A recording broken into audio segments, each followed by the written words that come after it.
So today will talk about cell death. आज हम cell death को स्टार्ट करेंगे।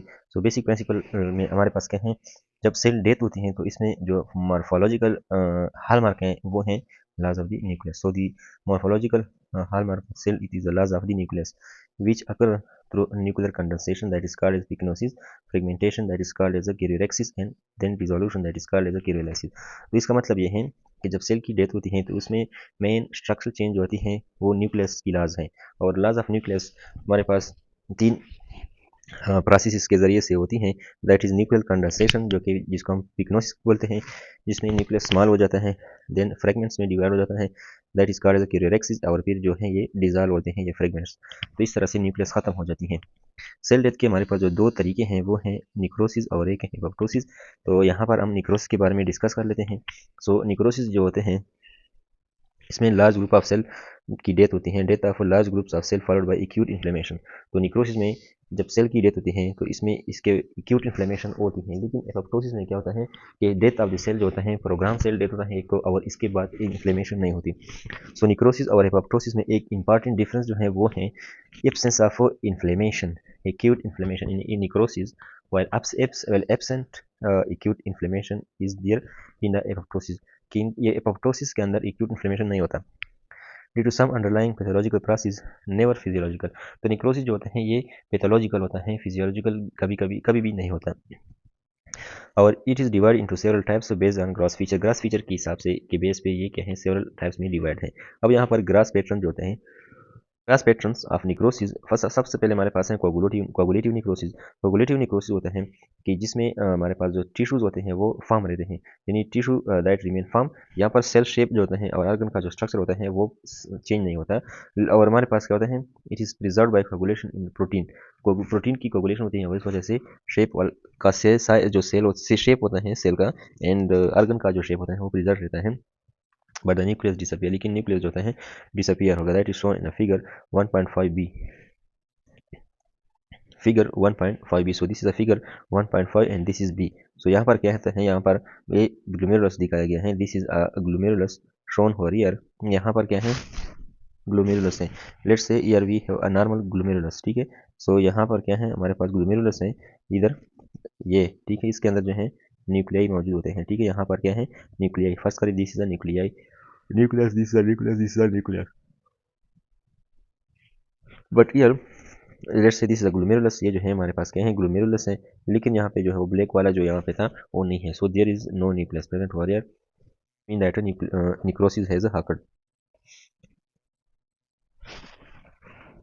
Characteristic of ischaemic infarct of any organ except the brain, brain के अलावा जितनी भी ऑर्गन्स को इस्कीमिया होती हैं उसमें कोगुलेटिव निक्रोसिस होती हैं। और area of infarcted tissue is often wedge shape, जो एरिया इन्फार्क्ट हो जाती हैं वो कोगुलेटिव निक्रोसिस में अक्सर वेज शेप होता है, and that is pointing to focus of a vascular occlusion. और ये वाला एरिया जो है फिर फर्स्ट करें ये एक ऑर्गन है, let's say this is an organ and this is the area that is necrosed. ये इस ऑर्गन के अंदर निक्रोज टिश्यू है, ठीक है, ये निक्रोज टिश्यू है। तो अगर हम यहाँ पे देखें, फर्स्ट करें ये ब्लड वेसल है जो इस एरिया को जो वेज शेप में कहें सप्लाई करते हैं। यहाँ पर ये ब्लड वेसल जो है ब्लॉक हो गया, तो this is area of blocked blood vessel. तो जो हमारे पास कोगुलेटिव निक्रोसिस होते हैं उसका एरिया इस तरह होगा, ये वाला एरिया इस तरह वेज शेप क्या होगा निक्रोज्ड होगा, और इसका कलर क्या होगा पेल होगा, और इसका जो पॉइंटिंग होगा वो जहाँ पे ब्लॉकेज है उस साइड पे होगा। So it will point toward the area of blockage. तो अगर हम यहाँ पर देखें, let's say this is the organ, this is the coagulative necrosis of the kidney. यहाँ पर किडनी का कोगुलेटिव निक्रोसिस जो है शो किया गया है, ये क्या है वेज शेप्ड है, this is the area of necrosis. और ये जो है यहाँ पे वो ब्लड वेसल होंगे जो कि अक्रूड हुए हैं because that pointing is toward this side. So ये हमारे पास क्या है coagulative necrosis. Red infarct rises of blood if blood re enter a loosely organise tissue. हमारे पास क्या होता है अगर लूजली ऑर्गेनाइज टिश्यू होते हैं जैसा कि पल्मोनरी या टेस्टिकुलर इन्फेक्शन, इसके जरिए इसकी वजह से रेड इन्फेक्ट हो जाता है अगर वहाँ पे ब्लड चला जाए। सो लेट्स से ये क्या है टेस्टिकुलर री इन्फेक्शन है, that is haemorrhagic infection of the testis. तो यहाँ पर क्या होता है ब्लड सप्लाई आ चुकी है, that way it is causing a red infarct. Then we have liquefactive necrosis. Liquefactive necrosis में जो necrotic tissue that become liquefied, ये इसको लिक्विफेक्टिव नेक्रोसिस से बोलते हैं। एंजाइमेटिक लाइसिस होती हैं of the cell in cell जो होती हैं एंजाइम के जरिए से इसकी ब्रेकडाउन होती हैं और प्रोटीन रिजल्ट इन लिक्विफेक्शन। तो एंजाइम और प्रोटीन जो होते हैं वो क्या करते हैं, सेल की लाइसिस करते हैं, जिसकी वजह से लिक्विफेक्शन हो जाती है। अब liquefaction necrosis is characterise by brain infection, इसके अंदर ब्रेन की इन्फेक्शन हो जाती है। Proteolytic enzyme from microglia liquefy the brain. Abscess, proteolytic enzyme from neutrophil liquefy the tissue. And then we have pancreatitis, proteolytic enzyme from pancreas liquefy the parenchyma. तो ये हमारे पास लिक्विफेक्टिव necrosis होता है जिसमें टिश्यूज जो होते हैं लिक्विफाइड हो जाते हैं। That is because of enzymatic lysis of the cell and protein lysis of result in liquefaction. Then we have gangrenous necrosis, इसमें coagulative necrosis that resemble the mummified tissue. अगर कोगुलेटिव नेक्रोसिस लिखने से mummified type of tissue से resemble रखता हो, that is dry gangrene shown in the figure 1.7। So dry gangrene is this one, this is a dry gangrene.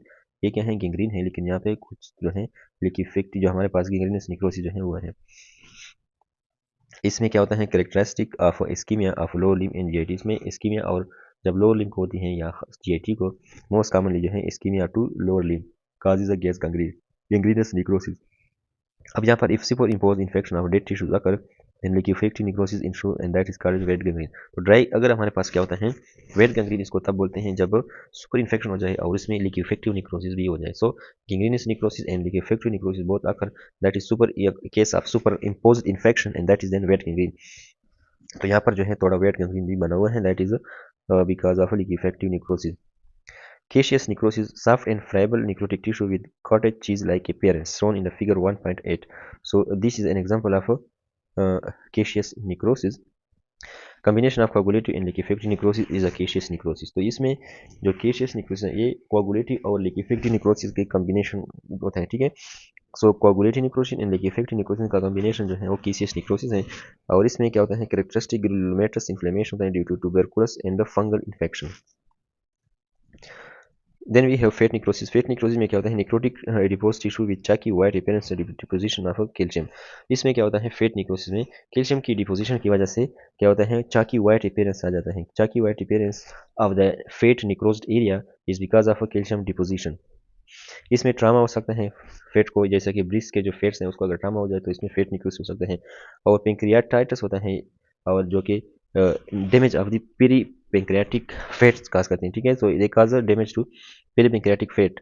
Fatty acid release by trauma. तो जब इस fatty tissues को trauma हो जाए तो वो फैटी एसिड रिलीज करता है और या लाइपेज रिलीज करते हैं, जैसा कि पेंक्रियाटाइटिस में। और ये फिर क्या करते हैं, कैल्शियम के साथ बाइंड हो जाते हैं, तो प्रोसेस कॉल्ड सेपोनिफिकेशन। सो सेपोनिफिकेशन क्या होता है, जब फैटी एसिड जो कैल्शियम के साथ जब मिलते हैं, सो कैल्शियम के साथ जो फैटी एसिड होते हैं वो मिल जाते हैं, and that is process called as saponification. सो यहाँ पर सेपोनिफिकेशन क्या होता है, यानी सोप बनना। अब सोप जो होता है ये कैल्शियम और फैटी एसिड की कॉम्बिनेशन की वजह से बनता है, जो कि फेट निक्रोसिस का हिस्सा है। अब यहाँ पर saponification is an example of dystrophic calcification. Dystrophic calcification and metastatic calcification हम डिस्कस करेंगे। तो जो सेपोनिफिकेशन है ये डिस्ट्रॉफिक कैल्सिफिकेशन का एग्जांपल है, जिसमें क्या होता है, calcium deposit in a dead tissue. अब यहाँ पर जो डिस्ट्रॉफिक कैल्सिफिकेशन है, the necrotic tissue act as a nidus for calcification in the setting of normal serum calcium and phosphate. So dystrophic calcification में क्या होता है, फर्स्ट करें एक एरिया है जो कि निक्रोज्ड है, ठीक है, that is a dead area of a tissue. इस डेड एरिया ऑफ टिश्यू ये जो है ये कैल्शियम के लिए एक घर की तरह काम करता है, जहाँ पे कैल्शियम जो होता है अटैच हो जाता है। So calcium come here and attach in this necrosed tissue। so this tissue is a necrosed tissue and dead tissue। तो यहाँ पर कैल्शियम जो है आना पसंद करता है, and this is called as dystrophic calcification. लेकिन इसमें जो सीरम का कैल्शियम होता है वो नॉर्मल होता है, क्योंकि सीरम का कैल्शियम जो होता है इसमें डिफेक्टिव नहीं होता। अब यहाँ पर फास्फेट जो होता है एंड सीरम का जो कैल्शियम होता है वो नॉर्मल होता है। What is metastatic calcification? तो as oppose to dystrophic calcification के बारे में अगर हम बात करें तो ये तब होता है जब हाई सीरम कैल्शियम या फास्फेट लेवल जो होता है calcium deposition in the normal tissue. First करें हाइपरथायराइडिज्म है, पैराथायराइडिज्म, उसमें पीटीएच ज़्यादा होता है। पीटीएच क्या करता है, कैल्शियम को क्या करता है, increase calcium in the blood. PTH जब ज़्यादा होता है तो ये क्या करता है, कैल्शियम को ब्लड के अंदर इंक्रीज करता है। तो कैल्शियम जब ज़्यादा हो जाता है तो इस वजह से ये high extra amount of calcium combine tissues accumulate inside the tissue, that is called as a metastatic calcification. तो यहाँ पर कैल्शियम जो है ज़्यादा होता है, फास्फेट जो है ज़्यादा होता है सीरम का। तो मेटास्टेटिक कैल्सिफिकेशन में क्या होता है, as oppose to dystrophic calcification here occur this metastatic calcification तब होता है occur when high serum calcium और phosphate level due to calcium deposition in the normal tissue in case of hyperparathyroidism leading to nephrocalcinosis, खासकर kidney के अंदर अगर calcium की deposition हो जाए। तो यहाँ पर हमने क्या पढ़ा, हमने दो किस्म की कैल्सिफिकेशन पढ़ा, एक है डिस्ट्रोफिक कैल्सिफिकेशन और एक है मेटास्टेटिक कैल्सिफिकेशन। डिस्ट्रोफिक कैल्सिफिकेशन वो होता है इन दोनों में कैल्शियम जो है एकमुलेट इनसाइड द ऑर्गन। अब डिस्ट्रोफिक कैल्सिफिकेशन में क्या होता है कि डेड टिश्यूज जो होते हैं वो कैल्शियम को अट्रैक्ट करता है, या कैल्शियम के अंदर कैल्शियम जो होता है के लिए घर के तौर पर काम करता है, तो वहाँ इस डेड टिश्यू के अंदर कैल्शियम जमा हो जाता है। एक हमारे पास मेटास्टेटिक कैल्सिफिकेशन है जिसमें क्या होता है, यहाँ पर कुछ कंडीशंस जैसा कि हाइपरपैराथायरॉयडिज्म होते हैं जो कैल्शियम लेवल को ज़्यादा करता है, और ये जो हमारे पास हाइपरपैराथायरॉयडिज्म है जब कैल्शियम लेवल को ज़्यादा करता है, तो ये कैल्शियम जो होता है टिश्यूज़ के अंदर एकमुलेट हो जाए, नॉर्मल टिश्यूज़ के अंदर। ठीक है, यहाँ पर टिश्यूज़ नॉर्मल होना चाहिए, तो नॉर्मल टिश्यूज़ के अंदर ये हाई लेवल ऑफ कैल्शियम जो है एकमुलेट हो जाता है। एंड इसमें फिर डिफरेंस क्या है कि यहाँ पर सीरम का जो कैल्शियम है, फास्फेट है, वो ज़्यादा होता है। देन वी हैव फिब्रिनाइल निक्रोसिस, तो ये भी इंपॉर्टेंट है। फिब्रिनाइल निक्रोसिस में क्या होता है, निक्रोटिक डैमेज होता है ब्लड वेसल के वाल को। तो यहाँ पर ब्लड वेसल के जो वाल्स होते हैं वो डैमेज हो जाते हैं इन केस ऑफ फिब्रिनाइल निक्रोसिस, और वहाँ इस जो डैमेज वाल होते हैं वहाँ से लीकेज ऑफ प्रोटीन होते हैं into the area outside the blood vessel. सो इसकी वजह से जो है एरिया पिंक हो जाता है। So necrotic damage to the blood vessel wall, leaking of protein including fibrin into the vessel wall result in bright pink staining of the wall microscopically। तो यहाँ पर प्रोटीन जो है लीक हो जाते हैं और एरिया जो है पिंक हो जाता है। ये कब होता है, मेलिग्नेंट हाइपरटेंशन एंड वास्कुलाइटिस में। तो क्या होता है इसमें, ये हमारे पास फिगर 1.1 फिब्रिनाइल निक्रोसिस। ये क्या है, हमारे पास ब्लड वेसल है। फर्स्ट करें ये जो है ये ब्लड वेसल है। ये ब्लड वेसल जब हमारे पास क्या होता है, फिब्रिनाइल निक्रोसिस होते हैं, तो यहाँ से फिर क्या होता है, प्रोटीन लीक होते हैं और ये पिंक नजर आते हैं। And this is the leaked protein, these are the leaked protein. So this is the blood vessel. तो ये हमारे पास क्या है, फिब्रिनाइल निक्रोसिस है। So this is the fibrinoid necrosis. तो necrotic damage to the blood vessel wall, leaking of protein including fibrin into the vessel wall result in bright pink staining of the wall microscopically। Characteristic होते हैं benign malignant hypertension and vasculitis में। तो ये malignant hypertension and vasculitis में जो है ये हमारे पास फिब्रिनाइल निक्रोसिस होती है। Then we have apoptosis. Apoptosis में क्या होता है कि it is called as a programme cell death. Apoptosis is called as a programme cell death.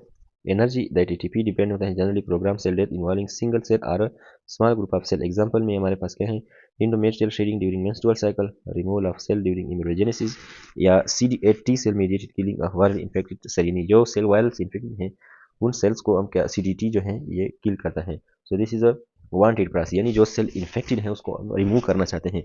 Virus ने कुछ सेल को जो है इन्फेक्ट किया हुआ है and we want to remove this cell. So this is a programme process. ठीक है, सो ये भी एपोप्टोसिस है। इसके अलावा सेल को रिमूव करना इम्ब्रोजेनेसिस के दौरान या इंडोमेट्रियल शेडिंग जब होती है मेंस्ट्रुअल साइकिल के दौरान, तो ये भी एपोप्टोसिस है।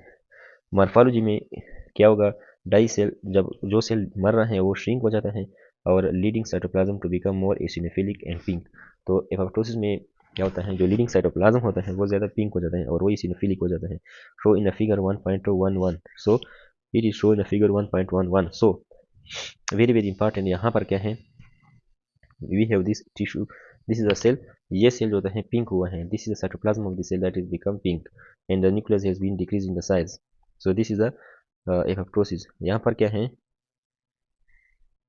न्यूक्लियस जो होता है वो छोटा हो जाता है, nucleus condense and fragments in an organised manner, और ये जो होते हैं फ्रेगमेंट्स हो जाते हैं इनकी। Apoptotic bodies fall from the cell, apoptotic bodies जो होते हैं सेल से फॉल होते हैं and are removed by macrophages. Apoptosis is not followed by inflammation. तो जो एपोप्टोटिक बॉडीज होते हैं वो मैक्रोफेजेस उनको खा लेते हैं और एपोप्टोसिस के बाद जो है इन्फ्लेमेशन नहीं होता। Apoptosis is mediated by caspases that activate protease in the nucleus. तो यहाँ पर एपोप्टोसिस जो है किस के जरिए से एक्टिवेट होता है, दैट इज कास्पेजेस। और कास्पेजेस क्या करता है, प्रोटीज और इंडोन्यूक्लियस को एक्टिवेट करता है। प्रोटीज ब्रेक करता है, break down the cytoskeleton and endonuclease break down the DNA. Cell के अंदर जो साइटोस्केलेटन होता है it is broken down by the proteases और वो उस तरफ डीएनए जो है it is broken down by the endonuclease. Caspase are activated by multiple pathway. अब कस्पेज जो होते हैं उनको हम किस तरह से एक्टिवेट कर सकते हैं? One is the intrinsic mitochondrial pathway. Intrinsic mitochondrial pathway, इसमें क्या होता है, सेलुलर इंजरी जब होती है डीएनए डैमेज की वजह से हो सकती है, या सेलुलर इंजरी या डीएनए डैमेज या decrease hormonal stimulation, it will lead to inactivation of BCL2। तो व्हाट इज एक्चुअली BCL2? तो फर्स्ट करें, ये जो है हमारे पास क्या है, एक सेल है and this is the mitochondria. ये जो है मिटोकॉन्ड्रिया है। मिटोकॉन्ड्रिया के अंदर साइटोक्रोम सी होता है, यहाँ पर BCL2 होता है। तो BCL2 साइटोक्रोम सी को बाहर नहीं आने देता, लेकिन जब BCL2 नहीं होता तो साइटोक्रोम सी सेल के अंदर जो है साइटोप्लाज्म के अंदर जो है आ जाता है। ठीक है, सो BCL2 when not present then the cytochrome C is released, so what it do? सो यहाँ पर क्या है, जब सेलुलर इंजरी होती है, डीएनए डैमेज होता है या decrease hormonal stimulation, this will lead to inactivation of BCL2। तो BCL2 साइटोक्रोम सी को न्यूक्लियस के अंदर रखते हैं, लेकिन जब ये ऊपर से इसके ऊपर क्या होता है, BCL2 नहीं होता तो lack of BCL2 allow cytochrome c. Cytochrome c जो होता है वो बाहर की तरफ है to leak from inner membrane matrix into cytoplasm and activate caspase. तो ये साइटोक्रोम सी फिर क्या करते हैं, कस्पेज को एक्टिवेट करते हैं। Then this is the intrinsic mitochondrial pathway. We have then we have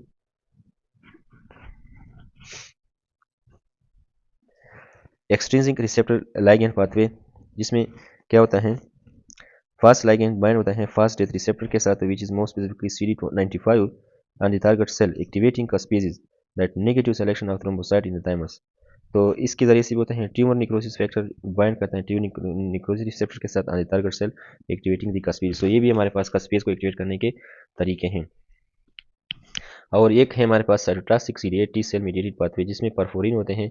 CD8 cell perforin को प्रोड्यूस करते हैं, और वो जो टारगेट सेल होता है जिसको हमने किल करना होता है उनकी मेम्ब्रेन में पोर्स बनाते हैं। ठीक है, सो परफोरिन जो होते हैं CD8 टी सेल से प्रोड्यूस होते हैं एंड दैट का form the membrane pores. Granzyme from CD8 T cell enter the pore. Granzyme फिर वहाँ उन पोर्स के अंदर चले जाते हैं और कस्पेज को एक्टिवेट करते हैं। CD8 T cell killing of viral infected cell is an example. So ये हमारे पास क्या टॉक्सिक CD8 टी सेल की मीडिएटेड पाथवे था। Now we have actually let's discuss what are the caspases. तो caspases are cysteine protein that play a key role in apoptosis that is program cell death. Caspases are cysteine proteases that play a key role in apoptosis that is program cell death. तो की points इसमें ये हैं कि एक तो ये derive होते हैं फ्रॉम सिस्टीन एस्पार्टेट प्रोटीएजेस, ये इनएक्टिव प्रो कस्पेजेस की सूरत में होते हैं और हेपाटोसिस के दौरान ये एक्टिवेट हो जाते हैं कस्पेजेस।